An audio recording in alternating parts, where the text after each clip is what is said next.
Well, thanks everyone. It's great to see you all here today. And I'm really grateful that I was invited to come talk to you. And I'm really excited to share with you a bit of my journey through game design and to also share with you how my perspectives about the creative process and design have changed over the years. So a little background about myself. My name is Josue Benavidez.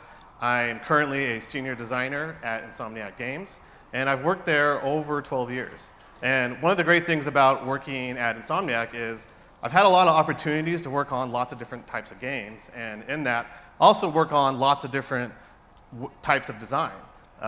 On Resistance Fall of Man, I worked mostly on multiplayer. So for Resistance 2, I was one half of the design team for co-op, so I built a lot of different co-op missions. And then on Resistance 3, I built multiplayer levels and balanced weapons and the multiplayer progression. Then on Sunset Overdrive, I built a lot of night defense bases and traps. And then most recently on Spider-Man, I did a lot of the initial layout for Manhattan and then moved into hero progression and helped out with the traversal team. And one question that I get asked a lot is, what does a game designer do? And more specifically, when people ask me, they ask, so what do you do exactly? And I think it's a really good question. It's one I ask myself a lot, and I think maybe it's something that a lot of you might have. And my initial reaction usually is, well, game designers kind of do a whole lot of everything. As a game designer, you might create 3D assets, you might do level layouts, you might tweak animations, or you might balance complex systems, and some designers even write code and program. But the problem with this answer is it can be a little misleading, because a lot of times, what you do as a designer, you don't see in the final product when people play it at home. And this depends a lot on the team size that you have. On smaller teams, designers might be responsible for more roles throughout production.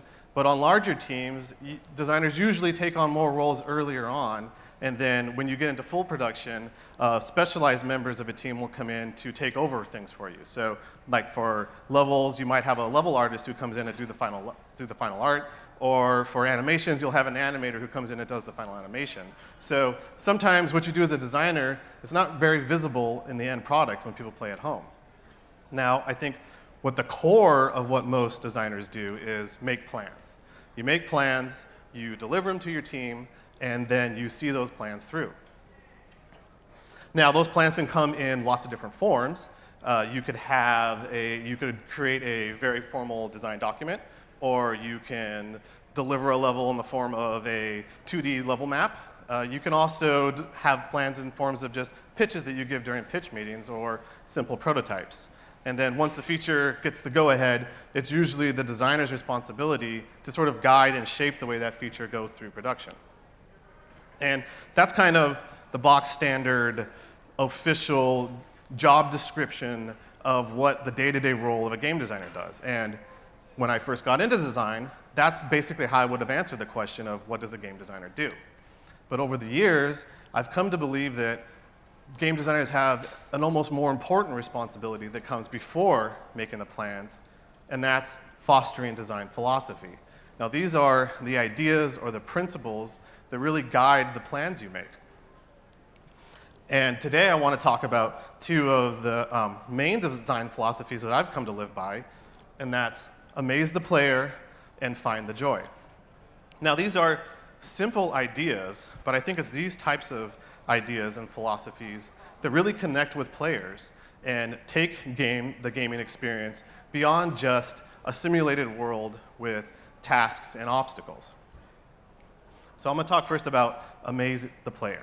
And this is really about creating game worlds and creating worlds that invite players in and makes them want to stay. So in games, we have lots of different ways that we can reward players for playing and get them to keep playing. But I really feel like the worlds themselves should excite people, and the worlds themselves should be the motivation to keep playing. And the game that made me first consider this was Skyrim. So Skyrim's not really a game you can finish, right? I mean, you can, but you're not really meant to. And I had been playing a lot of Skyrim, and I had, for the most part, completed it, right? I had finished all the main missions, I had done most of the side quests, I had maxed out all the skills I cared about, all the perks that I wanted, and I had either crafted or found every item that I needed, right? So in terms of game rewards, I was pretty much done with the game. but I found that I still played it, and I was still compelled to play it. And in fact, I would play it over other games that I hadn't even started yet, and I wanted to know why. And then I also noticed that people online were posting pictures of their own journey and their own experiences through Skyrim. And now sometimes they were posting pictures of trying to show off their expensive high-end PCs or their cutting-edge graphics mods. But a lot of times they were just showing off the default, like vanilla Skyrim. And they were just showing it off because they had found something that they thought was wonderful and they wanted to share it. And this isn't an entirely unique thing, right? Everyone else has basically the same game, but to them they found beauty in it and they wanted everyone else to see. And that's what got me thinking that, wonder and beauty makes us want to be a part of a world, and that alone can be motivation to continue playing. So around the time that I was completing Skyrim, we had just started work on pre-production on Sunset Overdrive. Now, Sunset Overdrive's production was really an exercise in creativity. Everyone was trying to explore their creative boundaries, and it was really great. And we would often do game jams where we would set aside a week where anyone could try anything they wanted. And this was awesome to really see the team kind of let loose. We had animators who were building side-scrolling missions. We had programmers remaking Zelda dungeons. And we had designers who were building levels based on nothing more than punk rock songs. And so for one of my game jams, I was inspired by Skyrim, so I wanted to do something that amazed people. And that was my entire concept for the game jam, was just Amaze the Player. And so everyone asked me, well, what does that mean exactly? And I said, I don't know. I'm going to have to try and figure that out. And so I took the week and tried to break down what it is I thought made the world amazing. And at the time, the world we were building was Sunset City, and it was based on a pretty contemporary, grounded, modern urban world. And to be honest, it didn't really excite me that much. Definitely not in the way that Skyrim's world excites me. And that's a little unfair because Skyrim's world is this wonderful fantasy land, and it's completely unlike anything that I get to experience on a daily basis. I mean, maybe some people live in a world that's like Skyrim, but I don't. I live in a world that looks a lot more like this. So I wanted to think about how can I make this world more amazing? And given that it's a city, and a city comprises mostly of buildings, I focused on the architecture and the structures. I try to think about, okay, how can we take these structures and make them more extreme? How can we use more unusual forms? Or maybe have buildings that look very dynamic, that look like they can move or they might come out and attack you. Even structures that just mixed a lot of different things together. And this was starting to get more interesting, but I didn't really feel like it excited me that much still. And so I wanted it was still too familiar, and I wanted it to be more fanciful. And so I started looking for examples of the urban world represented with a lot more style and fantasy. And I found images like this. And then I started to really feel that sort of wonder or amazement. And I tried to break down why that was. And the first thing that jumped out at me was just the level of detail, the overwhelming level of detail. There's more detail than you can hold in your brain, and a lot of it starts to fall out. And you're aware of that. You know that you're missing stuff. And that makes you want to dive in and dig in and look for all the things you've lost. This is also a great example of just tons of layers and depth. There are vertical layers, and then there's lots of depth to it too. It's not easy to understand how you're going to engage this world. You can't know at first glance what to do in it. You feel like you need to jump in and explore it to know how do these paths overlap and what's around every corner. And then there's images like this that I really love that have a lot of similarities with the previous one in that there's almost an overwhelming level of detail, and there's also tons of layers and depth to it, but also some of the details are obscured, and there's a lot of almost mystery to it. And what's most impressive to me about it is just sort of the impact it has on you first glance. It almost makes you want to stop and look at it. And it's sort of reminiscent of a mountain range with the way that the rooftops sort of rise and fall against the evening sky. And that also got me thinking about other elements of what makes things amazing. And that led me to the idea that nature cheats. We're still all basically just animals, and even if we're not always driven by our instincts, we still feel them. And so we still are hardwired to find wonder and beauty in the natural world. We're excited when we see fresh bodies of water or rivers or lakes. And we're drawn to forests because of the shade they can yield and all the food they can provide us, right? But at the same time, we're a little bit scared of the forest because of the predators that might be hiding in it. And that fear and that mystery is exciting. And then we do admire the cliffs and the mountains for their permanence. You never have to worry about your cave burning down if that's your home. And you can always rely on a mountain to be there to navigate you around the world. So I try to think about, okay, how can we use this? A lot of fantasy-based games get to leverage a lot of these natural elements, but how can we do that in a more modern urban world? So I looked for ways that we could intrude the modern world with natural elements like plant life and water, and also ways that the earth could almost seem to be reclaiming a space and making it lost to time and feeling ancient. So the natural world often feels lost to time and ancient. And then I wanted to find ways that we could just mix all these elements together, where we would have examples of layers and depth and overwhelming detail, but also interweaved with the sort of wonderful splendor of the natural elements. I really love this image here with the waterfalls that just seem to go through the street for no reason. And while I was doing this, I thought back on a lot of spaces that I had seen and built and thought that, whenever possible, you should include water or waterfalls in your space, because a waterfall makes a space like 20% better, just naturally. And so I spent the week breaking all this down, collecting these images, and then we came to the end of the week and came to the day to present our game jams, and I had nothing to show for it. I hadn't actually built anything yet. I had just had a bunch of pretty images. But I wanted to give an example of what these things could mean in our world. So super last minute, I tried to scramble together a little diorama space of each of these things I've been talking about.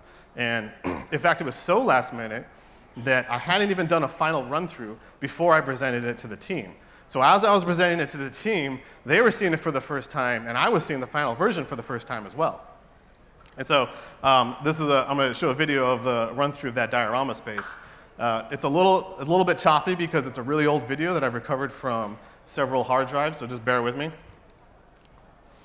And so here's an example of like the layered spaces and the overlapping paths. Of course, the waterfalls, which I was so hot on. And then we have something that's almost like a river that kind of cuts through the street with a lot of plant life in the middle. But I also wanted to show how something like this could be impressive. So I had this little vantage point that I set up that you can kind of get an overview of the whole space, and you can kind of see how the layers and depth sort of add up as you look through it, and even how the depth can kind of seem to go on for infinity. And so I showed this to the team, and it actually ended up really inspiring a lot of people. And it sparked a change in how we thought about building our world.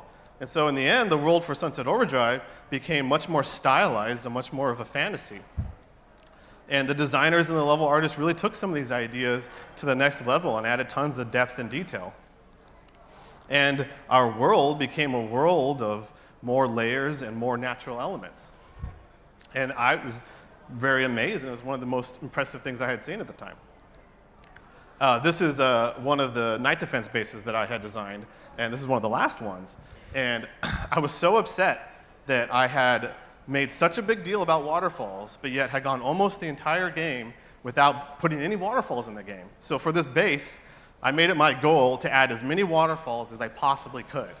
And so in the end, I added like 1, 2, 3, 4, 5, 6, 7 gratuitous waterfalls, and I was very proud of myself for that. So after Sunset Overdrive, we went on to pre-production on Spider-Man. And I specifically went into thinking about how we were going to build the world of Spider-Man, which is Manhattan. And we wanted to bring over a lot of these ideas of amazing the player and inspiring the player with wonder. One challenge we had, though, was that the world of Spider-Man is the real world, and it's based on a real city. And most importantly, that reality and that familiarity is key to the character. Spider-Man is a relatable hero. He's your neighborhood hero. And so the adventures he has needs to feel like they take place in a world that's very similar to your own. So we decided to lean into that familiarity, and the early production of the city was based around the familiar elements. We focused on the familiar landmarks, and particularly landmarks that everyone could recognize, not just people who lived in New York. I think most people know of New York through movies or TV, and so that's what we focused on when we were laying it out. And also, we were looking for these landmarks that themselves in the real world inspire wonder and awe. So in a sense, we were like borrowing wonder from the real world. And we also wanted to make sure that they were laid out as accurately as possible in relation to each other. So if in the real world, one landmark is north of another, we wanted that to match in our world, where that same landmark would be north of the other, even though our world wasn't a one-to-one scale. And this was basically how we laid out the initial part of the city. It was all structured around the landmarks we wanted to have and capturing those familiar elements. I love this picture. This is one of my favorites. This was posted online after we released, and it was just a player who I guess had found an image from the real world and was like, hey, look, I found the same spot in our game. And what I love about this is that we weren't specifically trying to recreate this. This just sort of happened because we were trying to put all the landmarks in the right spot, but for this exact reason, so that when people were swinging around and checking out our city, they might recognize things like, oh, hey, I remember that from this, or like, hey, I remember that from this movie. And that connection to the game, that familiarity, is what gets people to stop and stop and wonder, and it inspires awe in them. So another important feature of the city that we wanted to capture was its iconic skyline. And one interesting thing about its skyline is it has a very naturalistic form. You can see it almost seems, the building tops almost seem to rise and fall and rise again, almost like a mountain in a valley, right? And the reason for this is actually a natural phenomenon. The bedrock underneath the city rises and falls away from the surface as it goes through the island. So where the bedrock comes closer to the surface, you get taller buildings. And where the bedrock dives down beneath the surface, you get shorter buildings. So in a way, the skylines of the city are this reflection of the natural world underneath them. And we wanted to capture that. We wanted you to be able to swing and fling yourself up above the rooftops and see what looked like a mountain off in the distance. And we also wanted those skylines to have somewhat of a unique shape to them so that you could see one, like the financial district, which its skyline kind of rises to a peak, almost like a lonely mountain, versus the Midtown skyline, which is more of a rise and fall across the width of the island that looks more like a mountain ridge. And in a way, you can use these to kind of navigate the city just like you would use mountains in the real world to navigate the world. Now, another really important element of what makes the Manhattan city awe-inspiring is just the sheer size and scale of it, right? It's this huge city with tons of densely packed buildings. And again, kind of calling back to that idea of overwhelming detail and depth, right? The buildings overlap in a way that you can't really tell how it's made up. You have to dive into them. But this was a huge consideration early on because we weren't sure exactly how big we wanted to make the city. A bigger city means more world we have to build. But you can't really capture that without making it to this scale. And so in the end, we ended up having to build a city that was about 10 times larger than the previous city, which is Sunset Overdrive. But doing that really allowed us to capture the impact of the city and also capture those skylines throughout it. So another very important part of the initial forming of the city was considering Central Park and considering what the size and shape of Central Park was going to be. Not only because Central Park is so iconic, but because Central Park is central. So changing the shape of Central Park literally changes the shape of the city around it. And this was another very big decision to make because we weren't sure if we were going to be able to fully leverage gameplay in Central Park. Spider-Man's a hero that does well when he can swing from really tall buildings, but he struggles in areas of wide open spaces with low swing points, which is essentially what Central Park is. But at the same time, Central Park offers opportunities that we really just can't get anywhere else. For one thing, it's a way for the player to escape from the modern world into almost what feels like a completely different place. Also, it's the only opportunity to include some of the natural elements that we knew were so important to provide to players. And The problem is you can't really do these things if you have a scaled down central park. So in the end, we built a massive central park. And it really does kind of become an escape for the player. It's a place that they can get away from the rest of the city. And I think some areas of it can even kind of take your breath away. And what's funny is, while we were working on Spider-Man, if I felt like I was getting overwhelmed or I needed to take a break and just clear my head, I would find myself often just like swinging around Central Park. And sometimes I wouldn't even realize I was doing it. I would just be swinging through the park and I'd be like, oh, this is so much nicer. And for me, it relaxed me and it soothed me and it provided me a little bit of an escape. And that's entirely the point of Central Park in the real world. It provides the people of New York an escape from the craziness of the city. And it's just kind of funny how some of that carries over to the virtual world too. So in the end, we built two completely different cities between Manhattan and Sunset cities, but really the same fundamental principles shaped both, of trying to overwhelm players with depth and detail to draw them in, and also trying to leverage naturalistic elements to tap into the more instinctive side of players. And I think that both cities are pretty amazing in their own way. So I'm going to talk about finding the joy now. Now, this is really about how do you make something fun? And the idea of fun is kind of intangible, right? It's hard to describe exactly what makes something fun. And I think a lot of the reason for this is that the feeling of fun is a very personal experience. I think you find the most joy when you find it for yourself. And so this is really directed at myself or at you, the developer. This is really about finding joy for yourself while you're making games or during the creative process.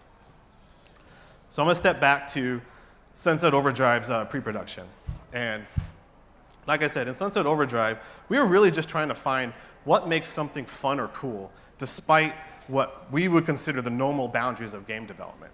Whenever you work on a large project, you always have to balance the expression of creativity versus what are the hardline things you have to deliver for the project. But on Sunset Overdrive, our attitude was a little different. It was really more like, we're just going to make whatever the hell we want, and we're going to figure it out later. And it was really great to see the team dig into that. And we even had this motto of, less talk, more rock, which just meant experiment and try things instead of debating. And the great thing about this is it really allowed everyone to sort of express their personalities. And it was great to see other members of my team and see their personalities come out in the stuff they were making. And also, I think that it really came out the most in the Fizzy Boss. This is something that really inspired me while we were making Sunset Overdrive. Now, this isn't something that I worked on myself, but it's really built around the idea of just trying to make something that's fun and cool. And for me, also, I think it tends to break a lot of the rules of what you would think are normal game design. And I think breaking the rules and leaping without permission is an important part of the creative process and finding joy. When we aren't doing what we're supposed to do, it's a way that we exercise our freedom. And I think that it's also key to how you find joy in things. That's why a lot of the times the most fun you can have is fun you have while you're breaking the rules. So when we moved into full production on Sunset Overdrive, I was mostly working on night defense. And if you haven't played Sunset Overdrive, the night defense mode is basically like a tower defense mode. So the different bases around the world, and each base has points you have to defend. And then enemies will stream in from the side, and you have to fight them off using traps and barricades and those kinds of things. And our initial approach to traps was pretty straightforward and very similar to what you might see in other tower defense games. We had flinger traps that would fling guys into other traps. We had blade traps that would like chop guys up as they got close. And then we had gun turrets that would just attack anything on site, right? And they worked, and they were functional, and they were strategic. But for me, they didn't really express the creativity that we were seeing elsewhere in the game. So when we went forward with making more traps, I tried to look for ways that I could infuse more of them with my personality. And so this is one of my favorite traps that we made. This is Siegfried the Great. And the idea with this trap is it upgrades as it gets more kills and earns XP, right? Now, none of our other traps upgrade like this, just this trap. And it's sort of inspired by role-playing games. And in fact, when we were building Sunset Overdrive, myself and a bunch of other developers at Insomniac were actively involved in a D&D campaign. And so this is just sort of expressing a lot of those ideas. And this trap really came just from us making funny voices at our desk trying to crack each other up. We would sit there and go like, oh, what if this trap started out really meager and it was like, oh no, please don't hurt me. And then as it upgrades, it gets more confident. And he's like, yeah, come on, come get some. And then when it gets to like this final Death Knight version, he's all like, I will bathe in the blood of my enemies. And we were just trying to make each other laugh, and we're having a good time while doing it. And in fact, when I first showed it off to the team, we didn't have the voice working, so I was doing the voices while they were upgrading. And then when we got to the Death Knight version, and its Gatling cannon started firing, and I was just like, I am Siegfried the Great, ah! And I was screaming during the meeting, and everyone just sort of looked at me because I was having a little too much fun with it. And in fact, at the time we sat next to the HR department, and one of the HR ladies said to me, I don't know what you guys are doing over there, but it sounds like you're having a great time. And so it was just a way that we really infused what we were doing with our own personalities. And then, so for one of the last traps I designed was for DLC. And I was asked to design a trap that attacked multiple enemies in a row because functionally speaking, we didn't have that yet. And so I, of course, didn't do that at all. And instead, I made a trap that shot piranhas out of a toilet seat. And everyone agreed that that was a lot funnier. And so the idea behind this trap is you jump on it, water shoots out like a geyser and sprays piranhas everywhere. And then the piranhas flop around on the ground. And then when enemies come near, the piranhas flop over the enemies and attack them. And we went forward with making the trap, but at this time, people had already started moving off the project. And so we were running out of animators, and we didn't have time to finish all the animations on it. And they said to me, okay, we're going to build it, and we're going to get all the animations done except for the fish flopping on the ground. That's the only thing we can't do. And I said, no, no, no. The fish flopping on the ground is the most important part. That's what makes it funny. That's the whole reason we're doing the trap. And they're like, well, we're sorry, we're out of time. So I ended up animating the floppy fish myself. And it looks something like this. So you go to it, you jump on it, fish, piranha fish fly everywhere. They flop, flop, flop, flop, flop, flop, flop. Bad guys come, and then they flop over to the bad guys and attack them. So again, functionally speaking, the flopping on the ground doesn't really do anything, right? But for me, it's the entire point of the trap, right? And so I made sure that we got that in. And when we moved on to Spider-Man, we were always looking for ways to infuse the game with our own personalities and have fun with the character. And one way we did that was with the fast travel system. So with fast travel, we knew that we were going to have it, but we didn't have a clear vision for how to do it. And I always had this want to include more of the subway in the game, because if you look online and you watch posts of people who live in New York, they're always posting about the subway. Something's always going on. It's a part of their daily lives, and it's part of the New York experience. But we didn't have an actual subway network in the game. You couldn't go down into the subways. So I was thinking, well, wouldn't it be funny that when you fast travel, Spider-Man just hops on the subway and we play a little vignette of just him on the subway. And then, of course, nobody really cares or pays him any attention because one, it's New York, everyone's busy, and they've known him for a while. Everyone's comfortable with Spider-Man. Maybe even a little bit too comfortable. And what was great about this was I enlisted the help of another animator who, when I gave him the idea, was right on board and thought it was awesome. And he helped me build, and we helped me build a lot of these little vignettes. And we actually did this kind of like on our own time without telling anyone and without real permission to do it. Because we thought if we just pitch the idea to people, they won't get it. It won't come across as funny, and it won't come across as heartwarming. We have to kind of make it to do it. And once we did show it off, people really liked it. And even before we officially became public with it throughout the whole team, rumors started getting around that we were doing this because people would see us working on it. And I've never had so many people come to my desk to ask to see what I was doing. And that's when I knew that this was something that was really going to connect with people, even if fast travel is not something you do a lot in the game, which, that's okay. Another quest that we built was this little Spider-Bot quest, which was actually inspired by just some friendly banter about what would Peter Parker have nightmares about. And this silly idea of well, what if Peter Parker dreamt that he was an actual spider and he had to avoid getting stepped on by people and he was scared of getting eaten by birds. And so that turned into an actual quest where you play this little spider bot and you're running around on the ground trying not to get stepped on, and eventually a bird comes and attacks you and takes you off and drops you off in a nest. And so this is a way that like just sort of us having fun with each other turned into something that we built in the game. Now moving on to progression, we wanted to find abilities and rewards that would encourage players to engage in our economy. And the main reward we had were suits. People were always very motivated to get suits. And so we would give you tokens for playing missions or doing side content, and that would allow you to unlock suits. But we got a lot of feedback from players that they were disappointed that the suits were all pure vanity at the time, and they didn't have any function. And so we ended up building a bunch of suit abilities, as many as we could, to fit all the suits. And most of them, again, were pretty functional and practical. We have suit abilities that make you invincible for a short amount of time, or suit abilities that give you like quad damage. But then we built a few abilities that were just sort of fun, like this one, which is actually kind of a late game unlock, which when you activate it, Spider-Man just points at an enemy and insults him with a quippy one-liner. And then that's it. That's the whole suit ability. And we did it because we thought it'd be funny, and it speaks to a version of the Spider-Man character that's a little bit more silly. And like, that was kind of the tone that we all had.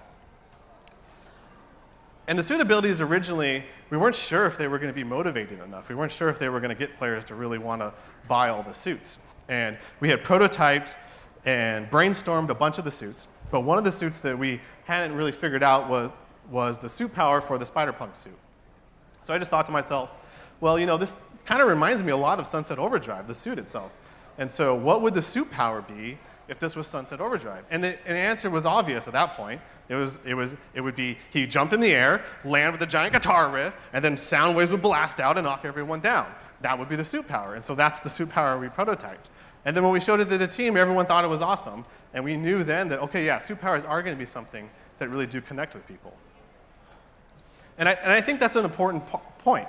You have to give yourself license to have fun with what you're making, because players can see that. And when players see that you're having fun with the game you made, that gives them license to have their own fun and try to find their own joy in your game. This image is great because this is an image of Spider-Man hugging an inner demon. But the thing is, we don't really support this in any real way. The player who did this must have spent a lot of time trying to get the inner demon into the right pose, waiting for him to do the right attack and be at the right angle to pause the game so we can get this picture, right? And it's just an example of players trying to have their own fun with your game in ways that you didn't intend.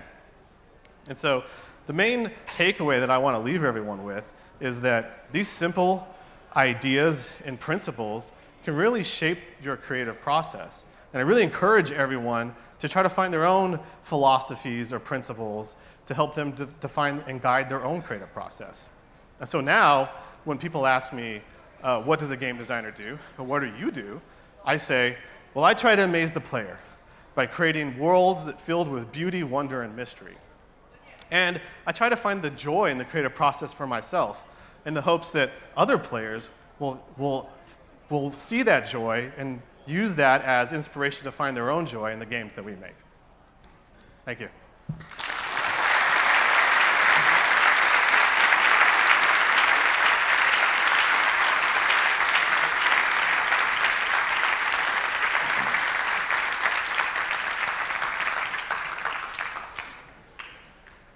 So now I think they're going to do questions. Is that true?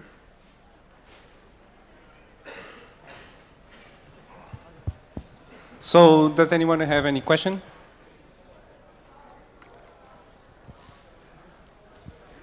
Hi. So first of all, I want to thank you so much for giving the talk and for the game in general. Spider-Man is my favorite character, so finally seeing a good representation of him in my favorite storytelling medium, it was really important for me. I'm glad you enjoyed it. Thank you. But my question is specifically about the economy, and it kind of sort of certainly got lucky because since you worked on it, on progression and economy. And my question was about why did you choose abstract tokens rather than tying it to the diegetic world in the game? Yeah, that's a really good question, and that's something we struggled a lot with. We actually had lots of different versions, and there were versions of it where they were real physical things, like whatever, microchips or fibers or whatever. And in the end, the reason why, and this is still a point of debate for us even, but in the end, the reason why was it's just so clear to people, right? Because we only had we tied every token almost one-to-one with a single activity. I think that if you have something like gold, let's say, that you get from lots of different things, then it's easy to have sort of an abstract concept. But when we were like, okay, you only get base tokens from defeating bases, it's super simple for players to know what they need to do to get a base token. They do bases, right? Or research tokens from research stations. So in the end, it was really just because it was super simple and clear to players that this is the thing they need to do to get them. Yeah, that actually makes a lot of sense, because I really look for role playing in games. Yeah. And so something like that's really meant for the player, not the character. For me, it was a bit like distracting. It was like, oh, okay, sure. It sort of takes me away from immersion, but from that point of view, it actually makes sense. Yeah, and there are challenges with that too. For example, when we wanted to have sort of smaller side content give out their own sort of reward, because every reward was dedicated to one type of thing, we ended up having some sharing that didn't make a ton of sense in the end, where I think if you capture pigeons, you get research tokens because you're researching pigeons or something. But yeah, it was definitely a struggle, and it's something we're still thinking about. Okay, thank you. Does anyone? Okay.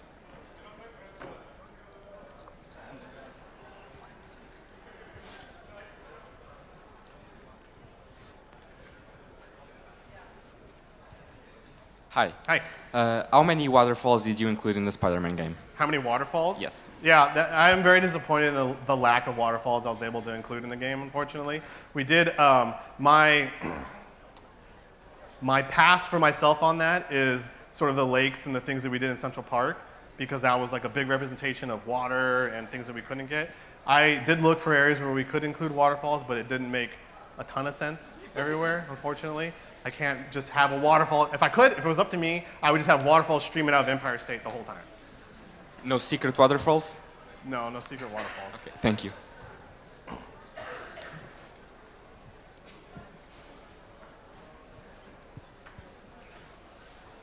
Any more questions?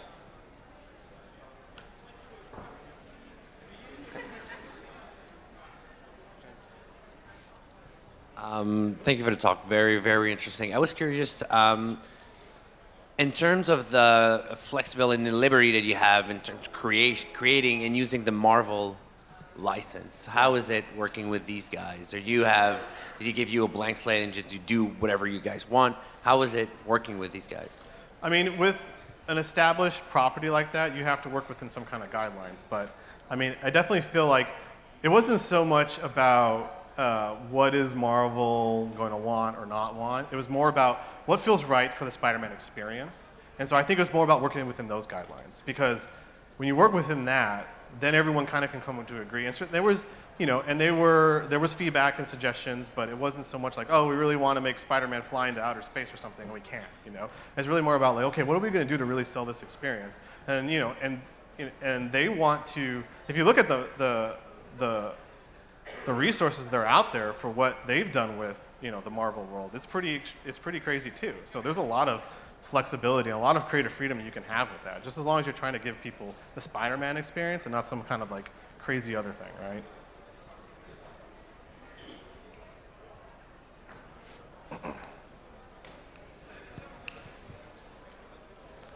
Hello, and thank you for the talk. Since you work at Insomniac, have you ever worked in something related to Ratchet & Clank series? I've never actually worked on the Ratchet & Clank projects. Yeah. There's sort of always been kind of two development teams, and it was the like Resistance team, and mostly moved on to Sunset. But I've worked with them, and we'll do play tests and things, and so I'll give them feedback or help them out with designs and stuff. But it's really more of really haven't actually worked on a Ratchet & Clank title. I started at Insomniac as a tester, and I started on Deadlocked, and so that was the most I ever worked on a Ratchet & Clank title. So did you get any inspiration for Spider-Man or Sunset Overdrive with the worlds of Ratchet & Clank? Yeah, I mean, that's the great thing about Ratchet, right, is it's more stylized and more fantasy, so I think there's definitely a lot of inspiration to drive from the creativeness of the world. And also, I think that Ratchet really does express a lot of the humor and the personality of Insomniac, and so it's really more like, how can we borrow that personality? In Sunset Overdrive, it was like full on, do whatever we want. Like Sunset Overdrive really represents the personality of Insomniac. And then Ratchet and Clank kind of presents that in their own way, right? And so it's all about like how do we draw inspirations from these things for every game we work on. Okay, and final one. Are we seeing any new game next year, this year? I don't know. I don't Come on. I'll Okay, have to thank wait you. and see, I guess. Yeah. Thank you. Any more questions? Front.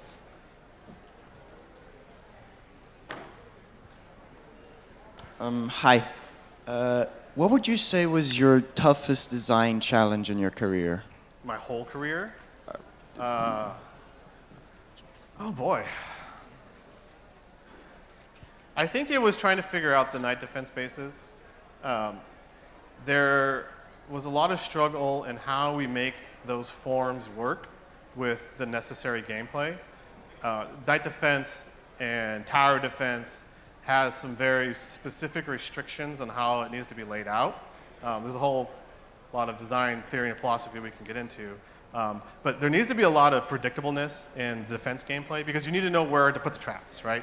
If you have a wide open space that you're trying to defend, you don't know where to put things. And so you really want these like clearly defined lanes and choke points. And that can be kind of restrictive in terms of when you're trying to build a creative space, like the boat example that I had up there. That was probably the biggest challenge because I wanted that boat. The boat was this thing that we had early on in pre-production where we're like, we want to be able to defend on this boat. And I was just trying to figure out how to make it work actually in a night defense. And so in the end, I used this sort of like boat/ferry hybrid as inspiration. But it was really difficult to figure out how do I get something like structured lanes and choke points on something that's more natural like a boat, right? And so that was a really tough challenge. But I'm really happy with it. I'm really glad we got the boat in the end. Thank you. So one thing I always notice in games is that safe travel is fast travel is always very boring. Like in The Witcher, Witcher 3, I really love the game, but safe travel is just you click, loading, and then you just wait. Yeah. And I really like that in Spider-Man there's actually something funny happening, and it's out of the ordinary, and he's a superhero. He could just swing around. Instead, he's using the metro. And I was wondering, I don't know if I missed it, but what brought that to you? That like wanting to change the fast travel? What made you want that? I mean, it was just again like us just trying to have fun. It was a funny idea of like, how do we fast travel? And there's always, whenever you think about fast travel, you always think about, okay, there's a load time. What do you do in that time? Do you just throw a loading screen? Do you just do black screen? And actually, it's even more heavily inspired by Sunset Overdrive, because in Sunset Overdrive, when you fast travel, we had fast travel in that game too, but when you fast travel in that game, you like, I think you like chug like a bottle of beer or something, and then you pass out, and then you like show up in like a porta potty somewhere, like all drunk or hungover or whatever, and that's how you fast travel in that game. And again, that was just us being funny and trying to figure out how can we do dumb stuff like that. And so that inspired me, like, okay, well, we had fun with it in Sunset Overdrive. Let's have fun with it in Spider-Man. And you're always trying to play with whatever you build, right? And so that was kind of just the process of just like, wouldn't it be funny? And then I wanted, again, to include the subway system. And that's a huge part of the New York experience, is just sort of riding the subway and having people bump into you and like, you know, having people like intrude on your personal space, right? And there's just sort of a way for us to share that with our players too. I really appreciate that creativity, and if possible, is there any public information of future games Insomniac will be working on? I don't know. I don't know. No? If there Okay. is, it's public. Okay. If there isn't, then I don't know about it. Yeah. Okay. Thank you. Okay, we have time for one last question. Afterwards, you can go talk to Josue. He'll be staying on the booth by the left, so don't worry. If you want to make questions, you can still make them.